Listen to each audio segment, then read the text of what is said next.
Always great catching up with Charles Johnson, who's going to be back in action. UFC Fight Night, November 19th. It's right around the corner. Charles, how's it going, man? It's going great, man. Camp's been really well and getting a little bit of sunshine today here in Michigan, so it's a good day. Yeah, that's good. I know that doesn't happen too often in the winter. It looked like you got, you mentioned camp there. It looked like you got plenty of notice for this one. When did you find out? Yeah, we booked this about a month and a half ago. Awesome. So been a solid amount of work about a month and a half, almost 2 months ago. So it's been a good camp. They gave me enough time again to prepare for an opponent, which I always appreciate. And yeah, just building off last camp, man. Feeling great. Everything that all the efforts and all the hard work I put into my last camp is definitely carried over into this camp. I'm hitting my milestones earlier and I'm beating the things that I was doing last camp. So I'm just feeling really good. Awesome. Well, we'll talk about camp in a sec, but let's talk quickly about the last fight against Mokaev. I know not the result you wanted, but really good effort there. You took him to a decision. Just your overall thoughts on that performance and maybe what you're bringing into this fight. It was what it was. It was a very from the untrained eye, it was probably boring, but there was a lot of things happening in that fight, a lot of scrambles, mostly grip controls, and I had an opponent out there who just honestly didn't want to strike with me, so he did what he does, and it was what I expected. I did expect to have a little bit more success with breaking those grips and creating more scrambles and just creating more opportunities for myself. But I also didn't, when I did have the opportunities, take advantage of them. So I'm excited about that. I see growth in it. But I don't really see a step back in that fight. And I think as time goes on, as he keeps doing what he's doing, other guys, people will see, hey, man, Charles is fucking legit, and if you when they rewatched that fight, it was like, man, he couldn't do much to him. Mhm. So I'm excited about what the future holds next year and the next 6 months to 12 months for us. Did you watch his fight on Saturday against Malcolm Gordon? And if so, what were your thoughts? I thought he took a lot more risk against Malcolm. He was very comfortable, confident, and he just wasn't really too afraid of Malcolm on the feet. He could have knocked him out, in my opinion, but he chose to. I think he really wanted to get the submission, which he ended up getting eventually towards the end of the third. It was what I expected, though. I really felt that Muhammad could finish him whichever way he really pressed to finish him, and so whichever he wanted to do, he would.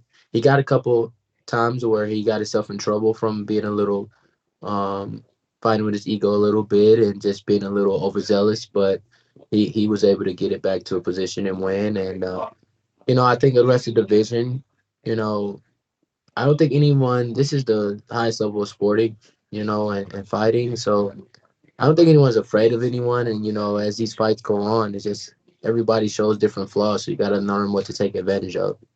Do you think if there was more time in that second round, we might be talking about a different result? Because Malcolm did have the choke on pretty good.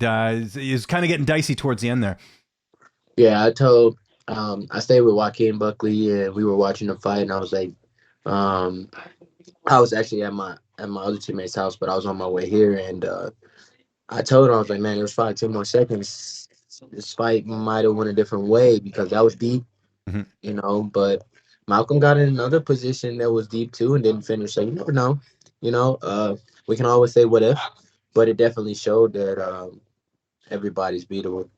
Let's talk about Zhumagulov, your opponent here. Another tough opponent. Again, you mentioned it there in the UFC. There's no, lesser opponents. They're all good in the flyweight division, especially. How are you looking at this one from a style perspective? I think we're like oil and water, to be honest. We're very different in the way that we approach our striking. And also, he's coming from the same camp, so I'm gonna see some of the similar positions. I noticed ATT likes that cage work and throwing that leg in there and riding that hip a little bit. They try to kill time and be smart about the clock, which is a part of fighting. So I think I'll see a few of the same looks, and I'll have a few opportunities in the same positions to assert myself where I didn't last fight. And also, I just feel like I have a lot of tools coming into this, and the strength of last camp that he has to do more to prepare for me than I do for him. At the end of the day, it's going to be a dogfight. You got a guy that's 1-4 in the UFC, albeit I think a couple of those fights could have went his way, and he could very well be fighting for his contract, and so could I, though. The UFC hasn't been giving anyone any. any type of play there. You know, you start off 0-2. I could be seeing my papers too. You know, so I'm taking this fight as it's a must win as well. I know last camp there was a bit of cross training. Any of that for this camp, or has it mainly just been back at home base, so to speak? No, I was in Norway for a while after my last fight. I was there for about 60 days. So just out there with my lady and just taking some time to reset myself and running, getting some of that extreme sport mountain work in, you know, and just embracing that whole it's like Viking country out there, you know. It's like Game of Thrones meets Lord of the Rings out there in some places. So it's pretty nice. I love it. But no cross training this time, but when I got back here, I had about um, 2 months of work, so I didn't want to go somewhere and then be coming back short time with my coach. Um, just wanted to dedicate and focus, lock in for this one. Who are the main training partners this camp? Anything different or usual cast of characters? You mentioned Joaquin Buckley. We I know got he's a lot of, yeah, I yeah, know he's a higher weight class. Yeah. we got a lot of guys. Like I got Mando Gutierrez, who's like one of Oh, my awesome. main training partners, but also like I got Kenny Cross. That's whose shirt I have on now. It's high level Yep. prospect. I got Joaquin Buckley, and then we got a lot of guys around my weight who were collegiate or Division 3 wrestlers. So I get a lot of mat time with those type of guys, and just strong guys who are kind of like that short stature that I'm gonna fight.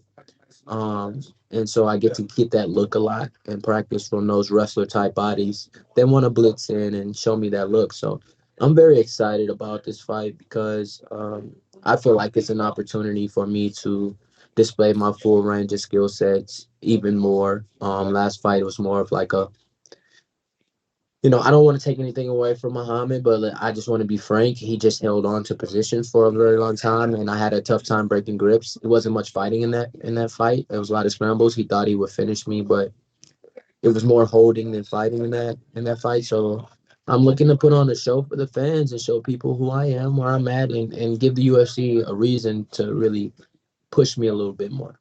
You mentioned the time off. How's the weight cut going ahead of the fight?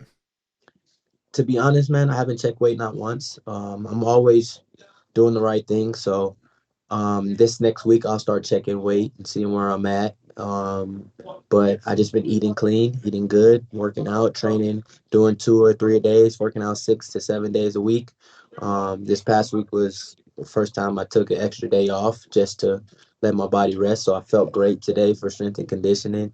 So just really locking in these next 2 weeks before weight cut, and I'm just feeling great, man. There's no it's only up, everything's been trending in a way, so I'm very excited about that. In your corner, will that be the same? Who's going to be making the trip with you to Vegas? My corner will be my head coach Joaquin Murcielago. It'll be Justin Hardick, our strength and conditioning coach, and then it'll be Joaquin Love it. Buckley. Yeah. Sounds good. And how's the fight playing out? I know you feel like you're going to win, but how do you envision the fight playing out this time around? He has all the tools to be there all 3 rounds. He's fought 5 round fights. He's a very tough guy.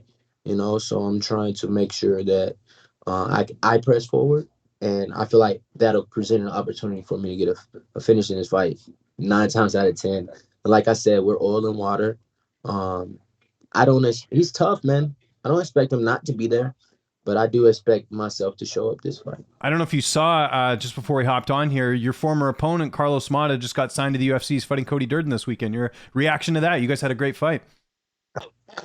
Yes, knock his ass out. All right, so Cody and me have been having a little chit chat on Twitter for a few months now. So um he had tagged me when his opponent dropped off. But after my fight with Muhammad, I tweeted I would like to face Cody Durden, Tyra, or Ulanbekov.